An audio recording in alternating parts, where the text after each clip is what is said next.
القول قول الصوارم كي تسترد. Right, ladies and gents, we're going to have a piece of kit that I've been running a bunch lately.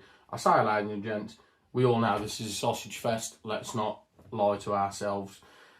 This is a reproduction of Cryo Precision lvmbav. A little brief history on the lvmbav. lvmbav stands for Low Visibility Modular Body Armour Vest, lvmbav.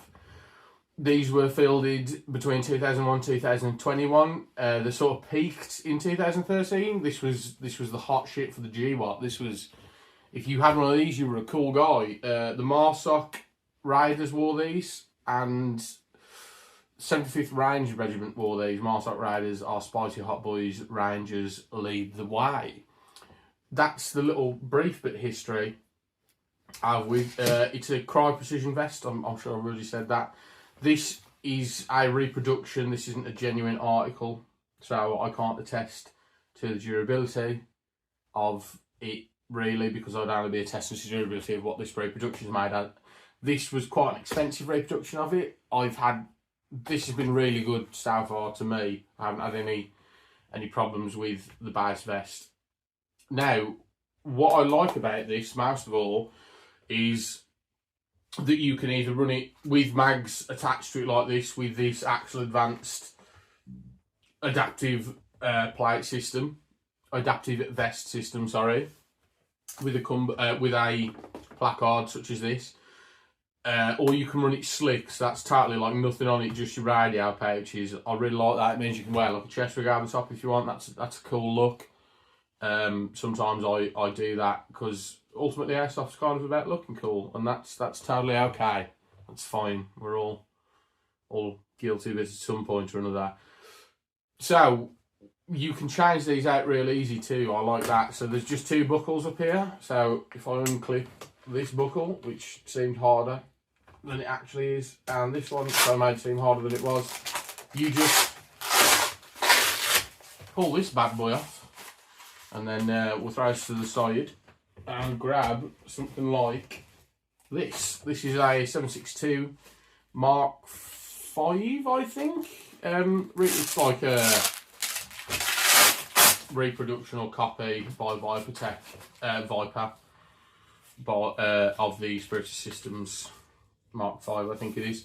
So this has 7.62 inserts in it. That's my Scar H mags.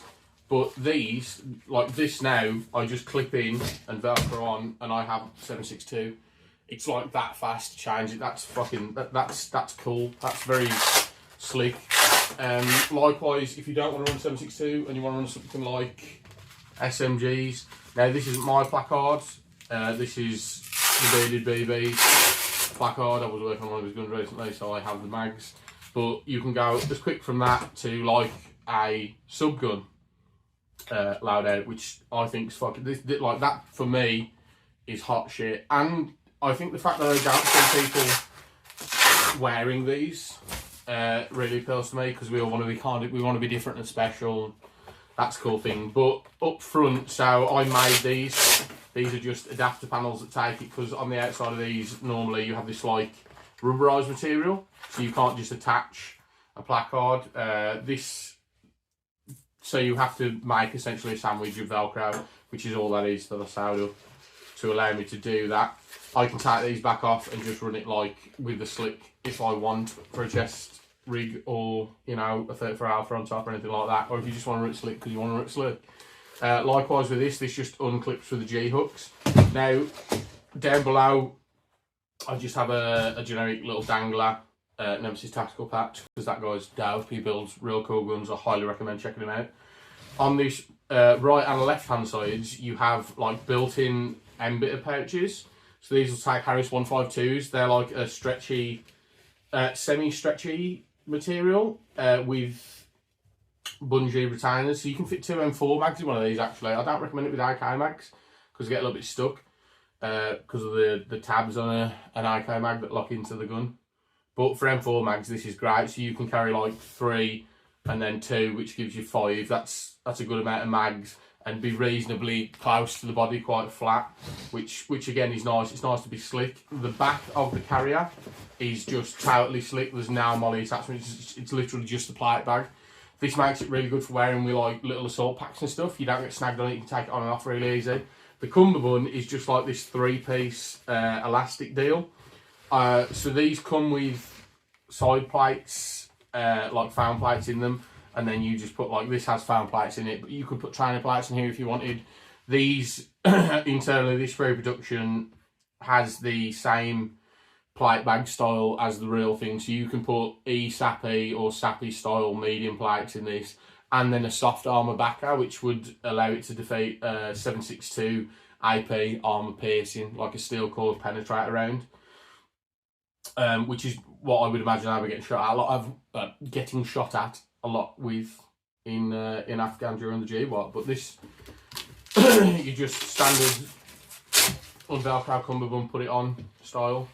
I just run the radio with the chest mic. I run it behind the plate bag, as you can see, and it just sits against the chest. I find that comfortable enough. I don't seem to have any problems with that.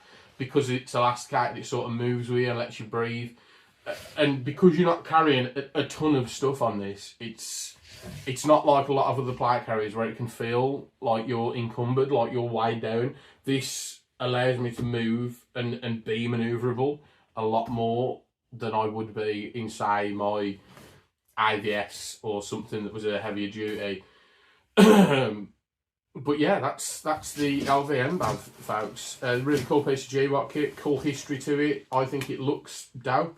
Any questions, or if you run anything that you think's really cool that you don't see other people running, drop that in the comments. Like, subscribe, do all that coolness. Appreciate you guys. I'm out of here.